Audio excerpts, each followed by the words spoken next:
Good morning. We're at Fernon Lake in Coeur d'Alene, and we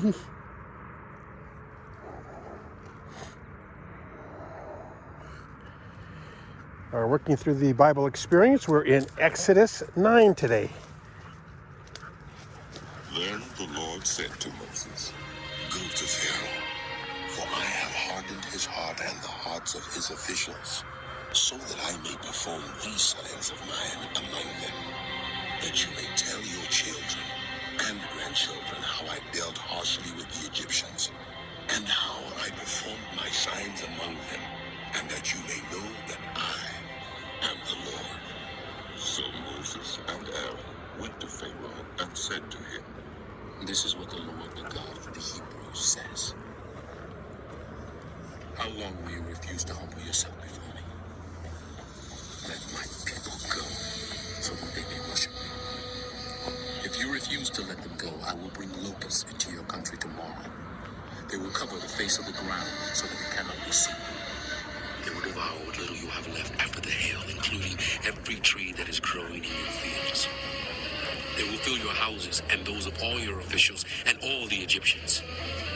Something neither your parents nor your ancestors have ever seen from the day they settled in this land till now."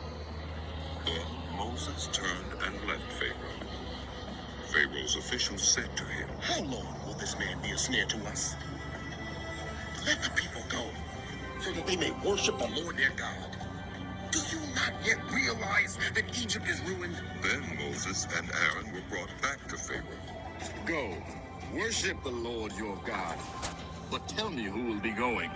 Moses answered, "We will go with our young and our old, with our sons and our daughters, and with our flocks and herds, because we are to celebrate a festival to the Lord." Pharaoh said, The Lord be with you. If I let you go along with your women and children, clearly you are bent on evil. No, have only the men go and worship the Lord, since that's what you've been asking for. Then Moses and Aaron were driven out of Pharaoh's presence. And the Lord said to Moses, "Stretch out your hand over Egypt, so that locusts swarm over the land and devour everything growing in the fields, everything left by the hail." So Moses stretched out his staff over Egypt, and the Lord made an east wind blow across the land all that day and all that night. By morning, the wind had brought the locusts. They invaded all Egypt and settled down in every area of the country in great numbers. Never before had there been such a plague of locusts, nor will there ever be again. They covered all the ground until it was black. They devoured all that was left after the hail, everything growing in the fields and the fruit on the trees. Nothing green remained on tree or plant in all the land of Egypt. Moses, Pharaoh quickly summoned Moses and said, I have sinned against the Lord your God and against you. Now forgive my sin once more and pray to the Lord your God to take this deadly plague away from me. Moses then left Pharaoh and prayed to the Lord, and the Lord changed the wind to a very strong west wind, which caught up the locust and carried them into the Red Sea. Not a locust was left anywhere in Egypt. But the Lord hardened Pharaoh's heart, and he would not let the Israelites go. Then the Lord said to Moses, "Stretch out your hand toward the sky, so that darkness spreads over Egypt, darkness that can be felt." So Moses stretched out his hand toward the sky, and total darkness covered all Egypt for 3 days. No one could see anyone else or move about for 3 days. Yet all the Israelites had light in the places where they lived. Then Pharaoh summoned Moses and said, Go, worship the Lord. Even your women and children may go with you. Only leave your flocks and herds behind. But Moses said, You must allow us to have sacrifices and burnt offerings to present to the Lord our God. Our livestock too must go with us. Not a hoof is to be left behind. We have to use some of them in worshiping the Lord our God. And until we get there, we will not know what we are to use to worship the Lord. But the Lord hardened Pharaoh's heart, and he was not willing to let them go. Pharaoh said to Moses, Get out of my sight! Make sure you do not appear before me again. The day you see my face, you will die. Just as you say, Moses replied. I will never appear before you again. Now the Lord had said to Moses, I will bring one more plague on Pharaoh and on Egypt.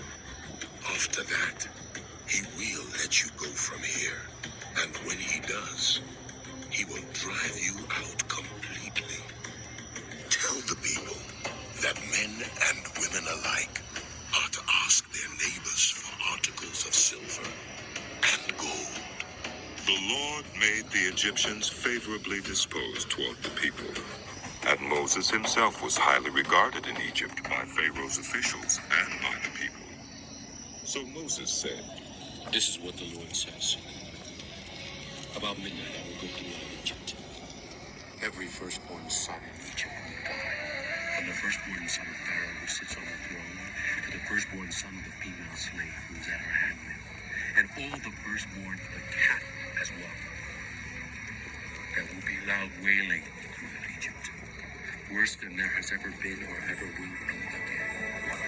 But among the Israelites, not a dog will bark at any person or animal. Then you will know that the Lord makes a distinction between Egypt and Israel. All these officials of yours will come to me, bowing down before me, and say, Go. You and all the people will follow you. After that, I will leave. Then Moses, hot with anger, left Pharaoh. The Lord had said to Moses, Pharaoh will refuse to listen to you, so that my wonders may be multiplied in Egypt. Moses and Aaron performed all these wonders before Pharaoh. But the Lord hardened Pharaoh's heart, and he would not let the Israelites go out of his country. The Lord said to Moses and Aaron in Egypt, This month is to be for you the first month of your year. Tell the whole community of Israel that on the 10th day of this month, each man is to take a lamb for his family, one for each household. If any household is too small for a whole lamb, they must share one with their nearest neighbor, having taken into account the number of people there are.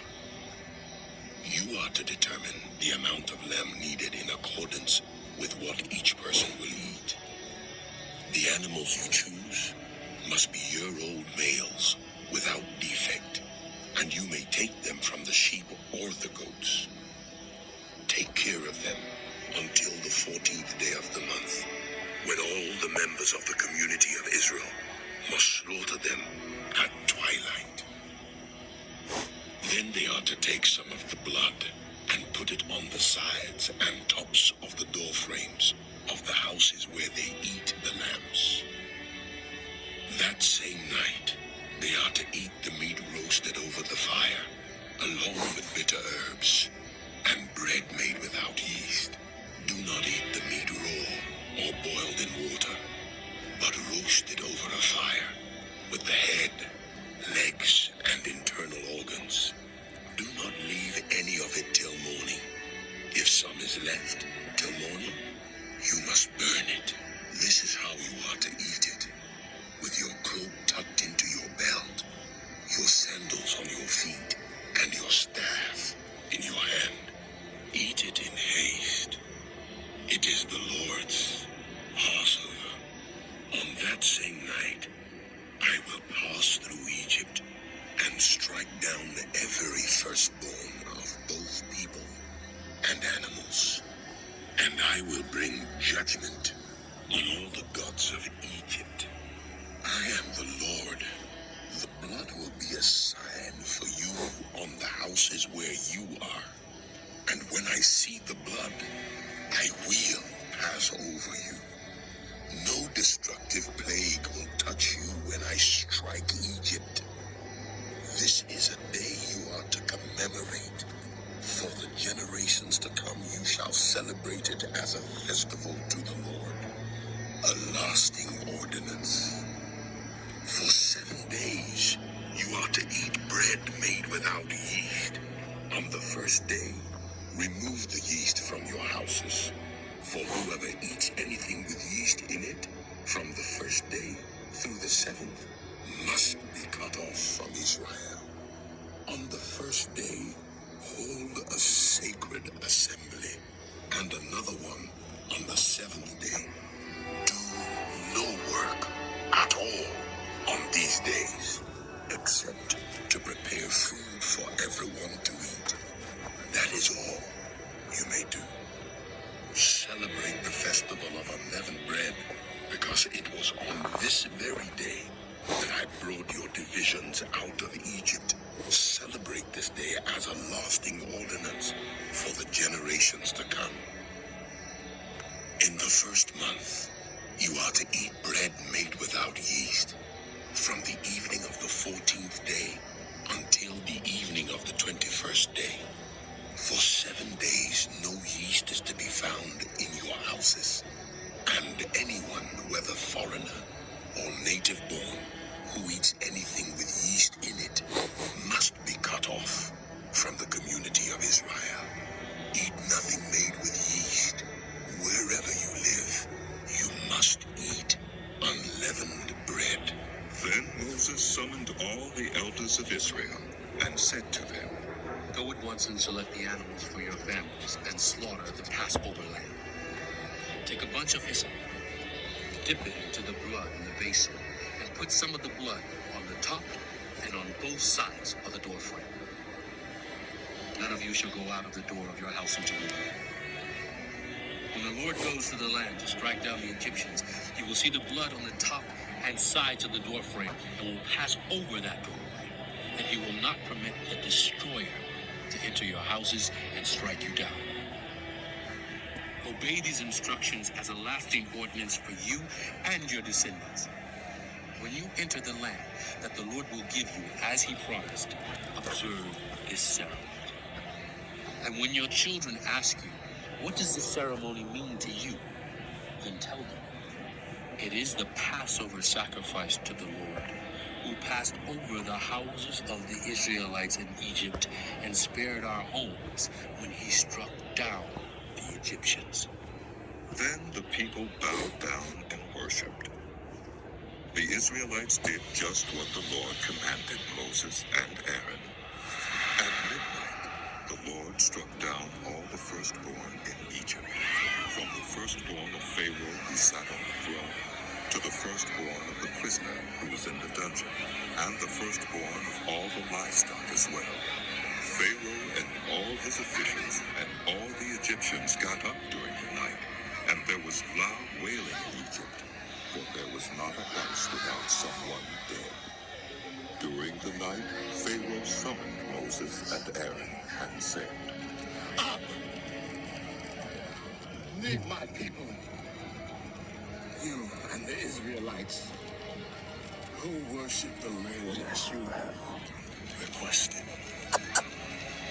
Take your flocks and herds as you have said, and go. And also bless me. The Egyptians urged the people to hurry and leave the country. We will all die. So the people took their dough before the yeast was added and carried it on their shoulders in kneading troughs wrapped in clothing. The Israelites did as Moses instructed and asked the Egyptians for articles of silver and gold and for clothing. The Lord had made the Egyptians favorably disposed toward the people, and they gave them what they asked for. So they plundered the Egyptians. The Israelites journeyed from Ramses to Succoth. There were about 600,000 men on foot, besides women and children. Many other people went up with them, and also large droves of livestock, both flocks and herds. With the dough the Israelites had brought from Egypt, They baked loaves of unleavened bread. The dough was without yeast because they had been driven out of Egypt and did not have time to prepare food for themselves. Now the length of time the Israelite people lived in Egypt was 430 years. At the end of the 430 years, to the very day, all the Lord's divisions left Egypt. Because the Lord kept vigil that night to bring them out of Egypt, on this night all the Israelites are to keep vigil to honor the Lord for the generations to come. The Lord said to Moses and Aaron, "These are the regulations for the Passover. No foreigner is to eat of it. Any slave you have bought may eat of it after you have circumcised him. But a temporary resident or a hired worker may not eat of it. It must be eaten inside one house. Take none of the meat outside the house. Do not break any of the bones. The whole community of Israel must celebrate it. A foreigner residing among you who wants to celebrate the Lord's Passover must have all the males in his household circumcised. Then he may take part like one born in the land. No uncircumcised male may eat of it.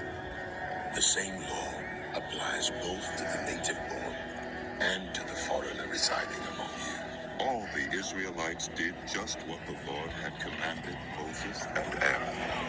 And on that very day, the Lord brought the Israelites out of Egypt by their divisions. The Lord said to Moses, "Consecrate to me every firstborn male, the first offspring of every womb among the Israelites belongs to me, whether human or animal." Then Moses said to the people, Commemorate this day, the day you came out of Egypt, out of the land of slavery. Because the Lord brought you out of it with a mighty hand, with nothing containing yeast. Today, in the month of Aviv, you are leaving. When the Lord brings you into the land of the Canaanites, Hittites, Amorites, Hivites, and Jebusites, the land he swore to your ancestors to give you, a land flowing with milk and honey, you are to observe this ceremony this month. For 7 days, eat bread made without yeast, and on the 7th day, hold a festival to the Lord. Eat unleavened bread during those 7 days. Nothing with yeast in it is to be seen, nor shall any yeast be seen anywhere within your borders. On that day, tell your children, I do this because of what the Lord did for me when I came out of Egypt. This observance will be for you like a sign on your hand and a reminder on your forehead that this law of the Lord is to be on your lips. For the Lord brought you out of Egypt with his mighty hand. You must keep this ordinance at the appointed time, year after year. After the Lord brings you into the land of the Canaanites and gives it to you, as he promised on oath to you and your ancestors, you are to give over to the Lord the first offspring of every womb. All the firstborn males of your livestock belong to you. Redeem with a lamb every firstborn donkey. But if you do not redeem it, break its neck. Redeem every firstborn among your sons. In days to come, when your children ask you, what does this mean? Say to them, with a mighty hand, the Lord brought us out of Egypt, out of the land of slavery. When Pharaoh stubbornly refused to let us go, the Lord killed the firstborn of both people and animals in Egypt. This is why I sacrifice to the Lord the first male offspring of every womb, and redeem each of my firstborn sons. And it will be like a sign on your hand and a symbol on your forehead that the Lord brought us out of Egypt with his mighty hand. when Pharaoh let the people go, God did not lead them on the road through the Philistine country, though that was shorter. For God said, If they face war, they might change their minds and return to Egypt. So God led the people around by the desert road toward the Red Sea. The Israelites went up out of Egypt ready for battle. Moses took the bones of Joseph with him because Joseph had made the Israelites swear an oath. He had said, God will surely come to your aid, and then you must carry my bones up with you from this place. After leaving Succoth, they camped at Etham on the edge of the desert. By day, the Lord went ahead of them in a pillar of cloud to guide them on their way, and by night in a pillar of fire to give them light, so that they could travel by day or night. Neither the pillar of cloud by day nor the pillar of fire by night left its place in front of the people. Then the Lord said to Moses, Tell the Israelites to turn back and encamp near Pi-hahiroth, between Migdol and the sea. They are to encamp by the sea directly opposite Baal-zephon. Pharaoh will think the Israelites are wandering around the land in confusion, hemmed in by the desert, and I will harden Pharaoh's heart, and he will pursue them. But I will gain glory for myself through Pharaoh and all his army, and the Egyptians will know that I am the Lord. So the Israelites did this. When the king of Egypt was told that the people had fled, Pharaoh and his officials changed their minds about them and said, What have we No, no. done? Crazy We've dog. let the Israelites go and have lost their services. So he had his chariot made ready and took his army with him. He took 600 of the best chariots, along with all the other chariots of Egypt, with officers over all of them. The Lord hardened the heart of Pharaoh, king of Egypt, so that he pursued the Israelites who were marching out boldly. The Egyptians, No, no, all come on. Pharaoh's horses and chariots, Come on. horsemen and troops, pursued the Israelites and overtook them as they camped by the sea near Pi-hahiroth, opposite Baal-zephon. As Pharaoh approached, the Israelites looked up, and there were the Egyptians marching after them. They were terrified and cried out to the Lord. They said to Moses, There were no graves in Egypt. Then you brought us to the desert to die.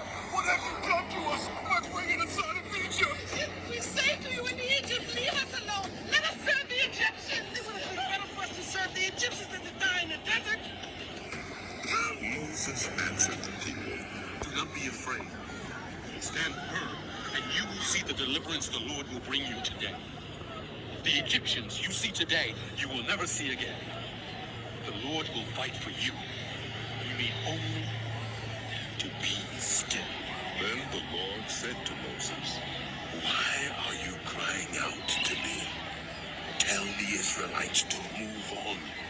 Raise your staff and stretch out your hand over the sea to divide the water so that the Israelites can go through the sea on dry ground. I will harden the hearts of the Egyptians so that they will go in after them, and I will gain glory through Pharaoh and all his army, through his chariots and his horsemen. The Egyptians will know that I am the Lord when I gain glory through Pharaoh, his chariots, and his horsemen. Then the angel of God, who had been traveling in front of Israel's army, withdrew and went behind them. The pillar of cloud also moved from in front and stood behind them, coming between the armies of Egypt and Israel. Throughout the night, the cloud brought darkness to the one side and light to the other side, so neither went near the other all night long. Then Moses stretched out his hand over the sea, and all that night the Lord drove the sea back with a strong east wind and turned it into dry land.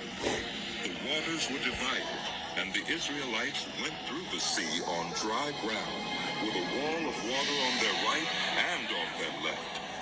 The Egyptians pursued them, and all Pharaoh's horses and chariots and horsemen followed them into the sea. During the last watch of the night, the Lord looked down from the pillar of fire and cloud at the Egyptian army and threw it into confusion. He jammed the wheels of their chariots so that they had difficulty driving. And the Egyptians said, Let's get away from the Israelites. The Lord is fighting for them against Egypt. Then the Lord said to Moses, Stretch out your hand over the sea, so that the waters may flow back over the Egyptians and their chariots and horsemen. Moses stretched out his hand over the sea, and at daybreak the sea went back to its place. The Egyptians were fleeing toward it, and the Lord swept them into the sea. The water flowed back and covered the chariots and horses, the entire army of Pharaoh that had followed the Israelites into the sea. Not one of them survived. But the Israelites went through the sea on dry ground, with a wall of water on their right and on their left. That day the Lord saved Israel from the hands of the Egyptians, and Israel saw the Egyptians lying dead on the shore. And when the Israelites saw the great power the Lord displayed against the Egyptians, the people feared the Lord and put their trust in him and in Moses, his servant. All right, that does it for today. We are...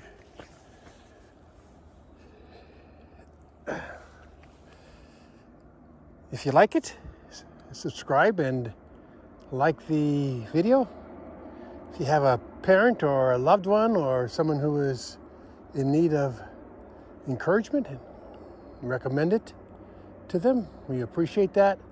We will see you next time.